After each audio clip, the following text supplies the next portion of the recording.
Good morning. Forgive me. Good morning. Welcome to America's Home Cooking. Today I am making butterscotch pudding and I'd like to share it with you. We need a small saucepan. We need 3 tablespoons of unsalted butter.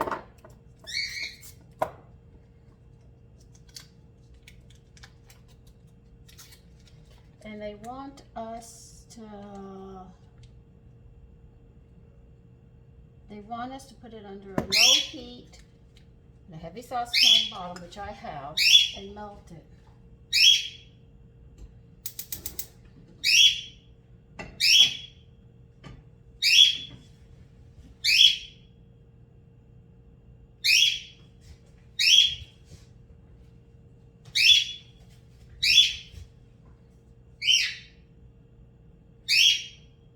And when that melts, we're going to add a half a cup of dark brown sugar.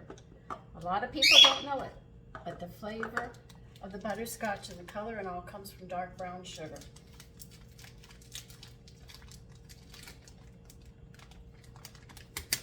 I went through all my cookbooks because I wanted to make this and I could not find it. I finally found it in an old cookbook. Because the new ones don't have these recipes, and some of them are just really nice to have. Remember, you have to pack this dark brown sugar into the measuring cup.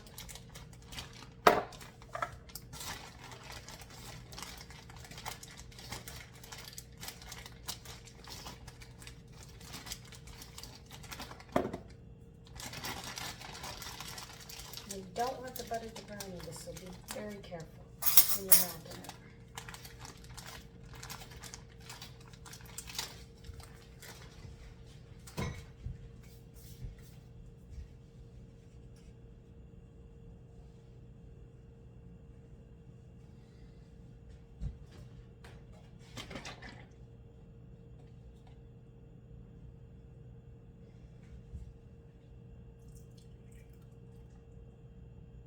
We're going to need a half a cup of heavy cream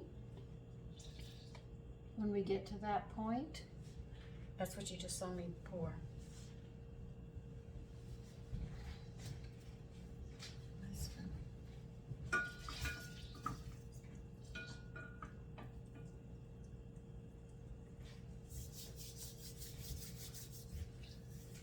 We're just waiting for the milk.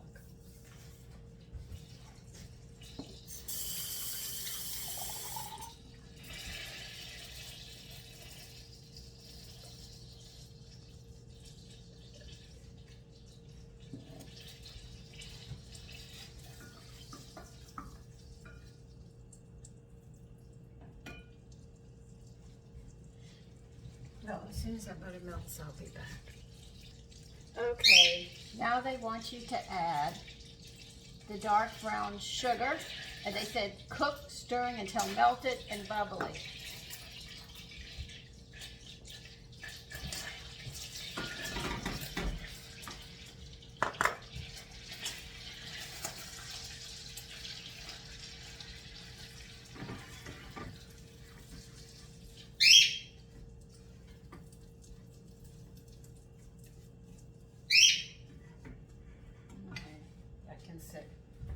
And we gotta wait for that. Now they told you when we get that and it's melted and bubbly, they want us to stir in a half a cup of heavy cream. But they said you stir over a low heat until the butterscotch is dissolved. Then we'll move on to the next one. First have to take care of the brown sugar.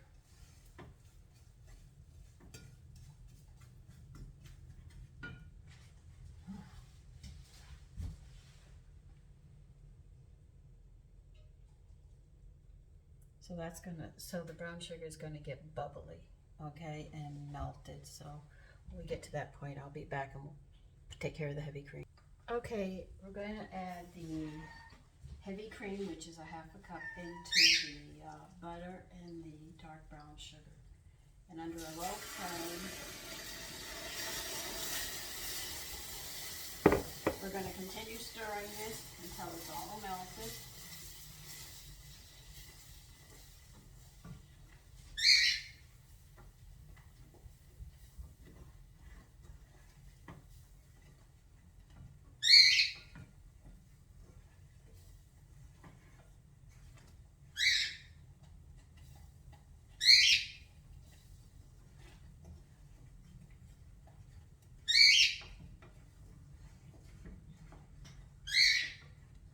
So we're going to continue stirring. This is what they want us to do. Stir over low heat until the butterscotch is dissolved. Then we'll add in more, so I'm going to do that right now. Okay, now they want you to add into that 1.5 cups of whole milk. Now you know I'm going to bring the nutritional value up on it. So let me get 1.5 cups of milk.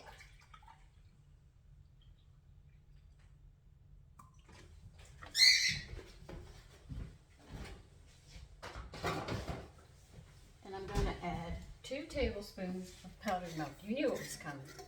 If it's me, I'm going to add 2 or 3 tablespoons. I haven't decided yet. But probably 3 knowing me. And you know that the powdered milk is high in calcium, and calcium is a natural tranquilizer. It also has a lot of protein in it. So, you know, it helps. If you have teenage girls, the extra calcium will make their menstrual cramps much easier on them.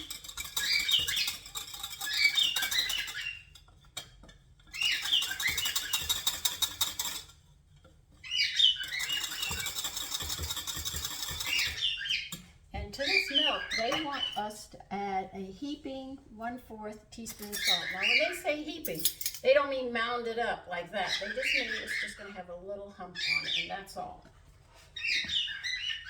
No more than that.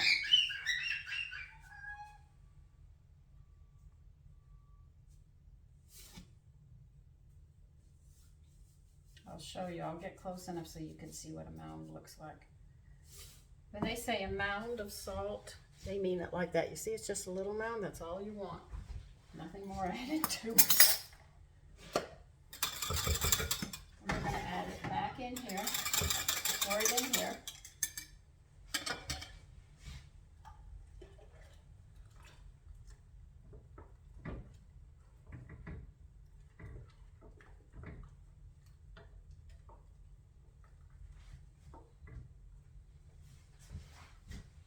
And what they want us to do with this, they want us to, they want us to keep on blending until well blended.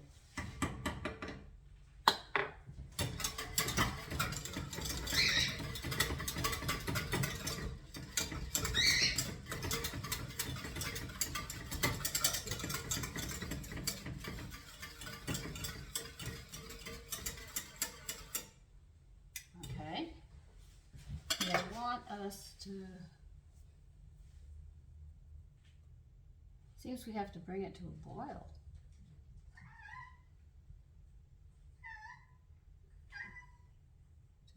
All right, I can do that.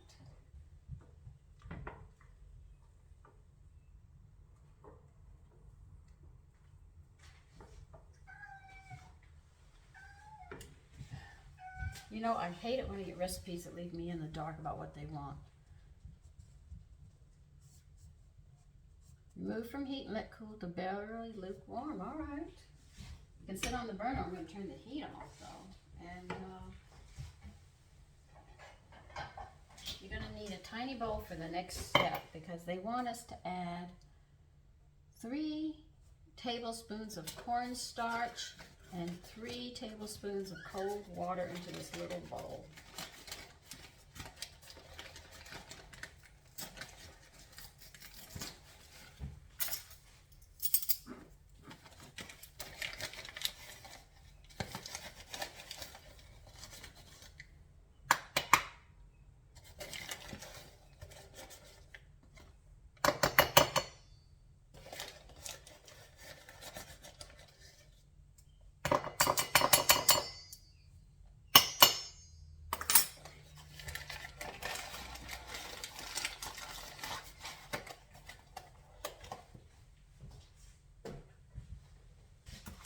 I'll get the cold water, and I know we're going to have to mix this to go in there.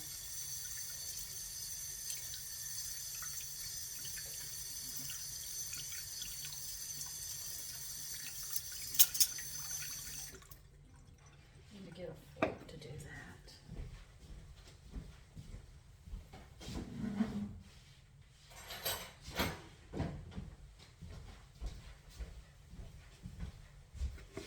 I want you to mix this up thoroughly.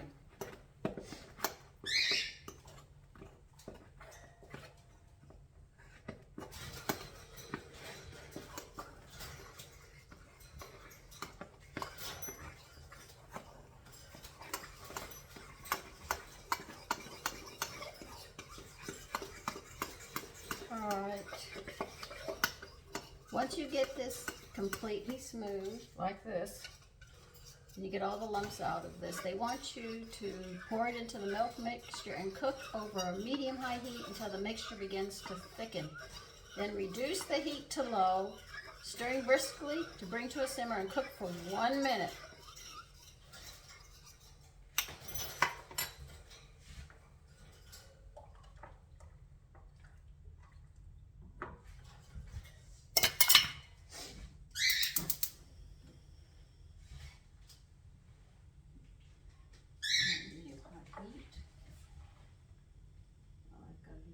Be careful that you don't burn it, and you're going to get it thick.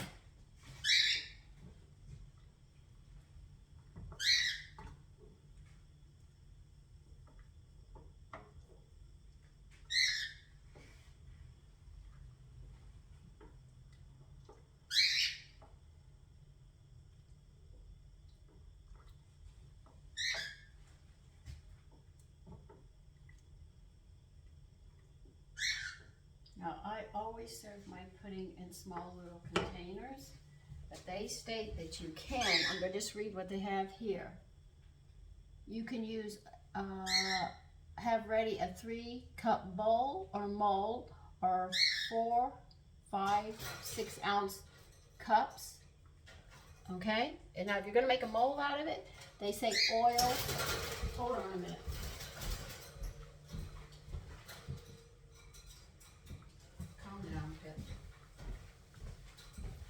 Now they say if you're going to make it in a mold, you're going to have to oil them to make sure you can get it out, okay? Because it'll stick.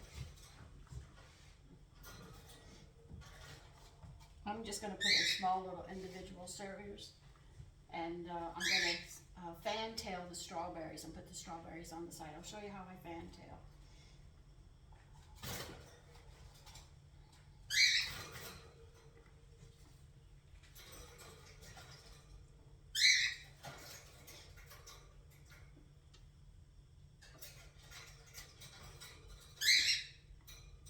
I don't think you need me.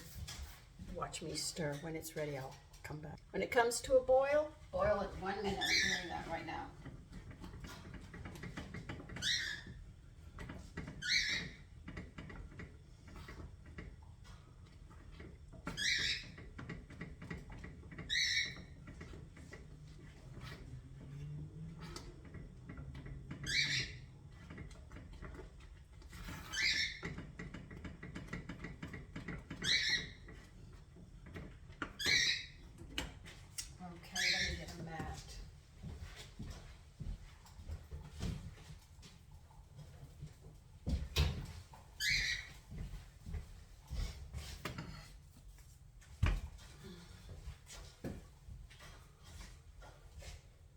All right, they want 1 teaspoon of vanilla in it.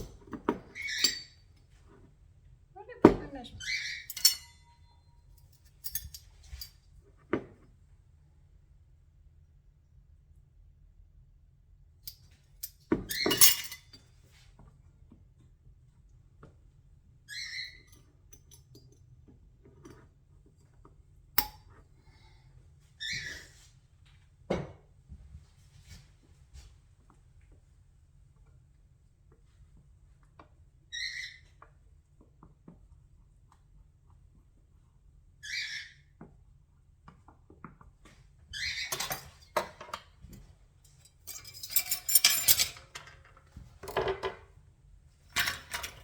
marking the area so I can fill the cups.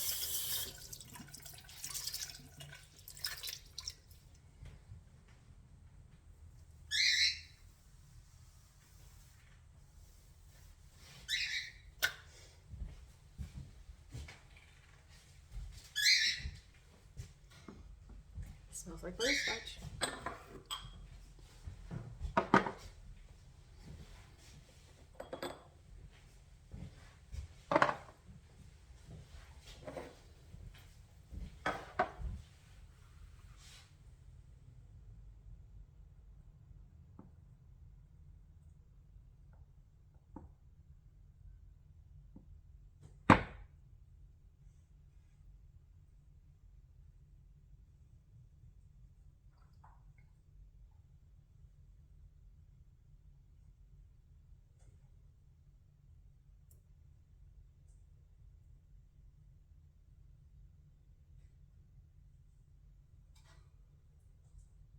That's why I collect old recipes as well as new ones and all, because some of these recipes now, you would just buy in the store and you can get them instant. But when you make them yourself, it's so much nicer, and you can make them more nutritious because they dictate how much sugar they're putting in it. They're dictating the artificial flavors and stuff that they use, whereas when you make it, you know you're making it with real vanilla.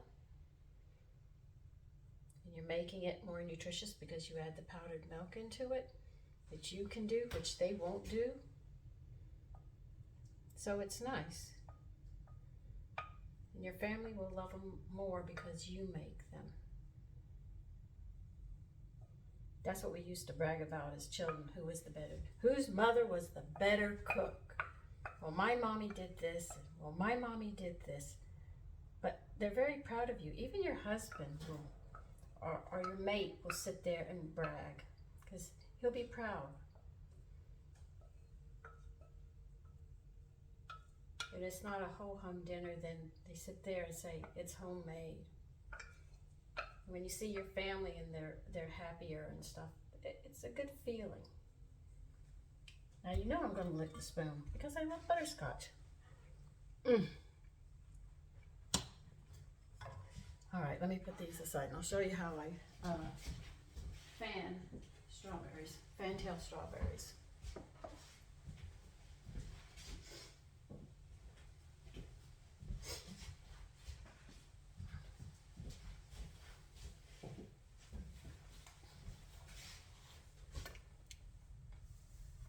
Sort of gives a nice touch to it, you know. And it's easy to do. As long as the strawberries work with me, there'll be no problem. Let me put this up.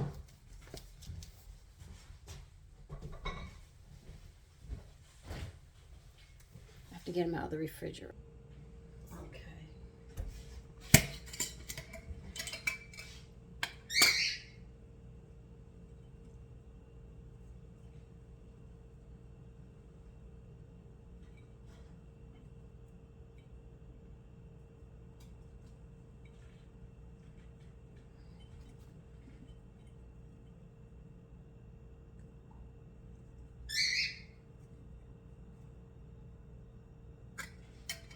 I need one strawberry for each container.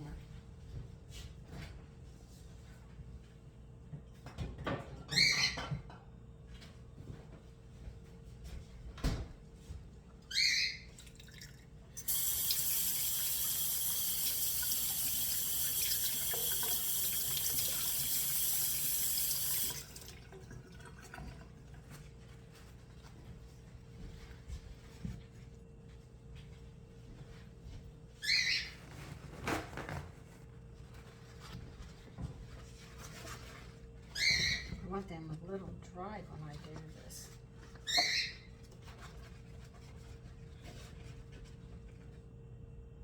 Okay. You see the strawberry like this and like this? You want the whiter side, okay? Because what you're going to do is make slits. You're not going to go all the way through. Let me see if I can bring you closer and you can just watch my hands and you'll get a better idea.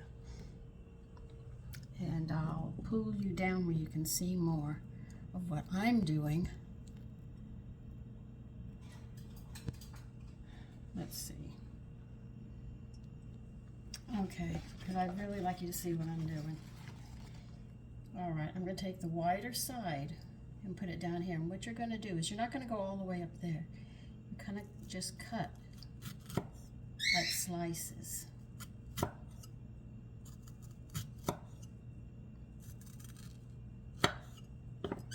And what you do is you spread it and you fantail it. Well, that one didn't go deep enough. Let me go further down. Okay, then fantail it. And that's how you do it, just like that.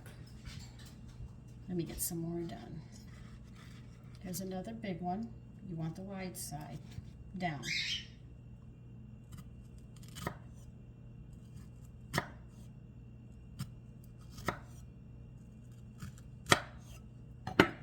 And then you just pull it like this. You're not going to make a big wide, but you're just going to pull it enough where it has a design like that. Okay, and what you're going to do is I'll show you how I put it on the custard. I mean the pudding, not custard, sorry about that. All right, you're just going to lay it just like this. You see? And put it in the refrigerator like that. That's how it's going to look. That's how I fantail strawberries. I hope this helps. Hope you try the dessert. It's an old dessert, but it's a lovely dessert. Take care and enjoy your day. Bye.